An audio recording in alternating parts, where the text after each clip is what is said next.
Vamos estudar agora algumas situações especiais que acontecem nos circuitos aritméticos, que são a geração de flags, e também estudar alguns códigos especiais que são utilizados no armazenamento e no processamento de informações. Primeiro vamos falar sobre um bit extremamente importante, que é chamado também de flag, assim como o carry, né, que é importante na aritmética, que indica o transporte. Nós temos um outro bit que é o bit de overflow. O bit de overflow, conhecido como V, né, ele é um sinalizador de condição de estouro de representação numérica de um conjunto de bits. Tá? Então suponha, por exemplo, só para lembrar, vamos supor que você tenha somas de números de 4 bits. E esses números estejam sinalizados, ok? Então, esse bit de overflow, ele vai trabalhar gerando uma outra informação. Esse bit sinalizador aqui não quer dizer que é o sinal dos números, mas vai ser o sinal de uma situação que vai ocorrer. Que situação é essa?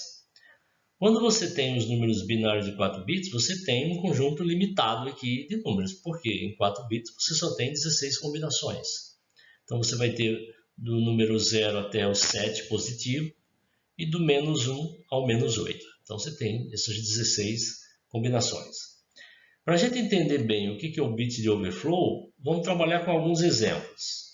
Então eu vou ter aqui 1, 2, 3, 4, 5 exemplos, onde eu tenho aqui o operando A e o operando B, ambos de 4 bits, e eu vou aplicar uma soma. Tá? E vamos ver o que acontece com o carry 3 e o carry 4, ou seja, vamos ver o que acontece na hora que a gente estiver fazendo a soma desses últimos 2 bits aqui, os mais significativos.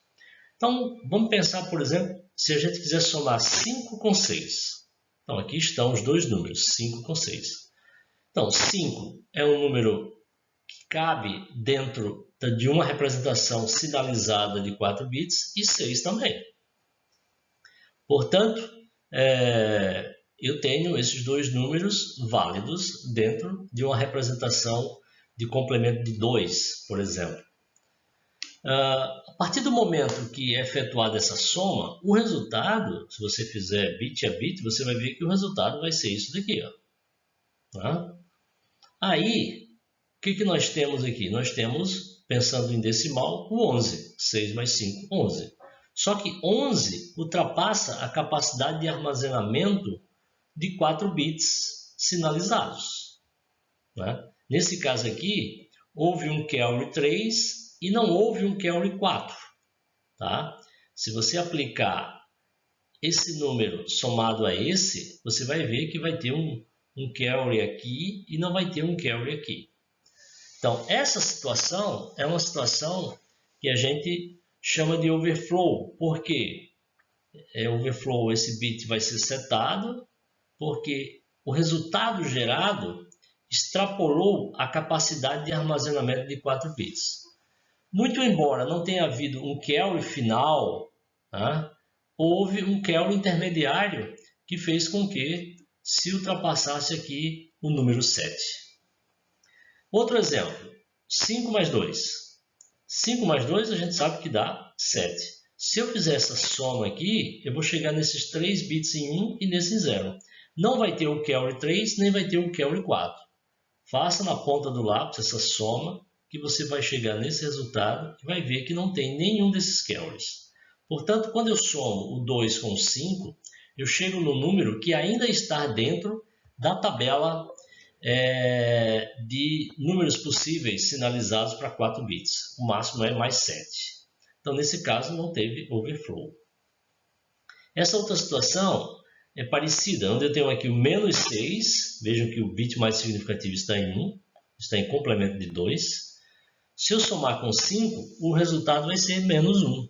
Menos 1 também cabe dentro da representação de 4 bits sinalizado. Portanto, eu não tenho aqui nem o carry 3, nem o carry 4 e não vou ter overflow, porque isso cabe dentro da representação de 4 bits. Esse outro exemplo, 6 mais menos 5. Isso aqui é menos 5, é em complemento de 2. Né? Aliás, isso aqui é 5 em complemento de 2, que é menos 5. Quando eu somar, vai dar 1. 6 mais menos 5 é 1. 1 cabe dentro da representação de 4 bits. Portanto, nesse caso aqui, vocês vão observar, fazendo a soma no papel aí, vocês vão ver que vai ter aqui 2 carries, né? Tanto no carry 3 quanto no carry 4. Mas o número gerado é um número que fica dentro da representação de 4 bits. Portanto, não tem overflow. E por último, se eu somar menos 5 com menos 6, né, eu vou chegar em menos 11. Nesse caso aqui, menos 11, ele ultrapassa a capacidade de 4 bits. Menos 11 deveria começar com um bit em 1, né, porque ele é um número negativo. Mas eu preciso de 5 bits para representar menos 11, e não 4 bits. Então, vai ter aqui o carry 4. Né? Nesse caso, quando tem o carry 4, ele também sinaliza overflow. Então, vai ter overflow quando tiver o carry 3, que ultrapassou de 7, ou o carry 4, que ultrapassou de menos 8. Ok? Então, o overflow é o bit que vai indicar essa situação. Então, se você estiver trabalhando com números não sinalizados, quem vai indicar o estouro da capacidade de armazenamento daquela quantidade de bits que você está trabalhando é o carry. Quando você estiver trabalhando com números sinalizados, não é o carry que indica isso. Quem indica isso é o bit de overflow, que usa 2 bits de carry para chegar nessa situação, né? Para indicar essa situação. Nesse caso aqui, nitidamente, o overflow é uma função dos 2 carries. Então, ele é esse mintermo mais esse mintermo, que, na verdade, esses 2 mintermos são uma XOR. Né? Então, aqui eu vou ter C3 e C4 barrado, mais C3 barrado e C4, que é uma XOR. Então, o bit de overflow é construído pela XOR de C3 com C4.